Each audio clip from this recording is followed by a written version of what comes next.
One quick side note on testing that you actually may or may not have realized already has to do with how we created our fake database. Now, one little quirky thing that you might notice is, let's suppose I create a bunch of users. So I'm going to issue a post request to the localhost 8080 user endpoint. Just like I did before, I'll create a bunch of users, 5 or so users, and I'll issue a GET request to the root URL. And we see that we have our 5 users there.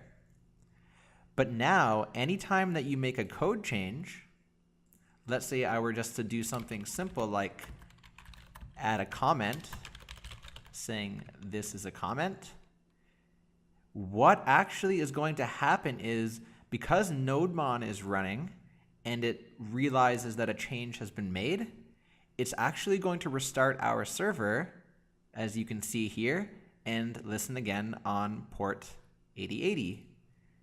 So even though just a second ago I had 5 users, now if I issue the GET request again, we see that our user array is blank.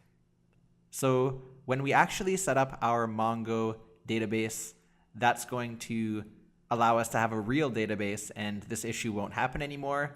But for our testing purposes, I just wanted to make you aware that when you're testing these API calls, you should probably issue a bunch of post calls first and then issue the GET calls after, because anytime you make a code change, NodeMon is going to restart your server, and the initial array of users that you had doesn't exactly exist in a persistent database. It's existing purely in memory, so it's going to be wiped out every time.